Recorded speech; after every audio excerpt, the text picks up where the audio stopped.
Up next on the 7, the search for a missing 21-year-old man is continuing on Douglas Lake tonight. It began after emergency crews responded to the Muddy Creek area shortly before 3 p.m. yesterday.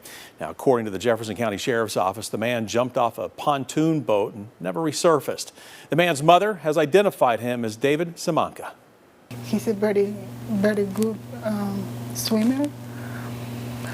I don't know what happened. I want my son with me. And I just let know to everybody that be careful.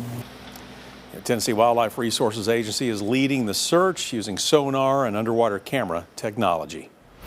Our Big 7 list continues for you tonight. A small community in Claiborne County searching for answers after a 10-year-old boy and a man were found shot. Tazewell police say the shooting happened along Miley Drive in Tazewell last night. We're told police officers were on scene within 1 minute of that 911 call. The 10-year-old was flown to UT Medical Center. He was in critical condition, but our crew at the scene talked with family today. They learned the boy has had surgery and is expected to recover. Now, the man was pronounced dead at the scene. The investigation is continuing. New information about a man's court case, one that we've been tracking for years. Tonight, he's headed to prison for 28 years. Ralph Ray pleading guilty earlier today on drug charges spanning 2 counties. In Claiborne County, possession of meth and fentanyl with the intent to sell, plus having a gun as a convicted felon. Ray also pleaded to another meth charge in Union County. Now, those pleas come with a 14-year sentence, a judge deciding Ray will serve them back to back, so 14 years for each county. Now, we first told you about Ray in 2013 after a bust in New Tazewell. Ray was the focus of a manhunt this past December when deputies said Ray cut off his ankle monitor. Next up tonight, another drug bust in Knox County as part of the 313 initiative. That's next on the 7. The Knox County Sheriff's Office posting about the bust on Facebook. It took place Sunday morning off of Silver Spur Lane. Now, 5 people were arrested, 4 of which are from Michigan. Inside the home, we're told agents seized over 2.5 pounds of pure fentanyl, as well as cutting agents, 2 handguns, and over $10,000 in cash. What we see is that there's a lot of fentanyl laced within everything, right? So we'll see people that are normally primary meth users that are using fentanyl testing strips because it's in their substances. 313 initiative targets Detroit-based drug trafficking organizations that bring deadly narcotics to East Tennessee. President Trump's One Big Beautiful Bill could impact East Tennesseans in a number of ways, according to a local political expert. The reconciliation bill, aimed at cutting taxes and pushing the administration's financial goals forward, passed in the House last month and is now in the hands of the Senate. Now, according to a local political science professor, the bill could help hourly and service workers as it will remove taxes on things like tips and overtime pay.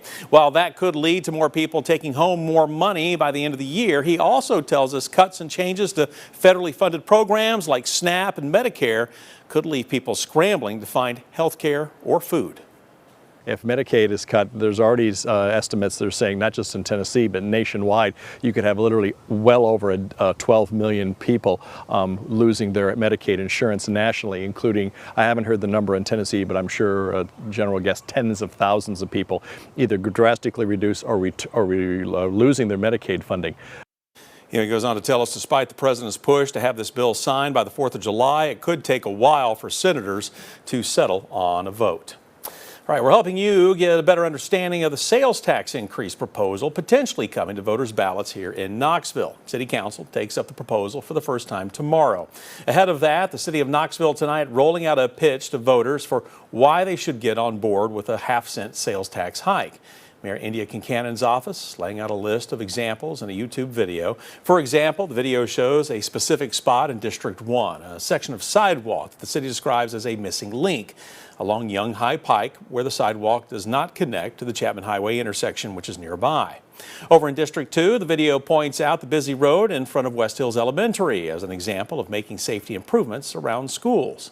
Also, it offers up examples of aging facilities, the Cumberland Estates Rec Center and Fire Station 15. Those are in Districts 3 and 4, respectively. In a similar vein, the Inskip Public Pool in District 5 and Holston Hills Park in District 6 get mentioned as facilities in need of attention. And the mayor's video pitches citywide benefits such as road paving and affordable housing. Now, Knoxville Mayor India Kincannon offered up this idea a little over 2 weeks ago. Each year of the increased sales tax, it would generate around $47 million for the city to use on that punch list of needs. The city argues it would allow progress on them in 5 years, which would normally take about 20. Now, the state of Tennessee levies a 7% tax on most items other than food. And right now, if you buy something in Knoxville, you pay another 2.25%. Well, that gets tacked on. That's the local option. The proposal we're talking about would raise the local option to 2.75% just in the city. And you might see it called a half-cent increase, since that's the amount it would go up for each dollar you spend at the checkout. But there are exceptions. Mayor Kincannon is asking City Council to vote on whether to exclude groceries from the tax, and it would not apply to medication or fuel. Plus, the local tax only applies to the first $1,600 of a purchase. Now, if City Council clears the way, voters would have their say on the November ballot, and we've posted a link to the city's 5-year plan. It's on our website for you at WATE.com. Well, a crime alert tonight from Maryville College. Detectives say they're investigating an aggravated assault from over the weekend. Police shared these surveillance pictures on Facebook, hoping to get your help in figuring out the name of the person who is on the screen. We're told police were called out to a report of an aggravated assault Saturday at the Kinjo Market on Sevierville Road. Figuring out who is shown in these pictures could help in this investigation. Police are asking anyone who recognizes that person to please call 865-273-3833. You can also reach out to them with a private message on Facebook.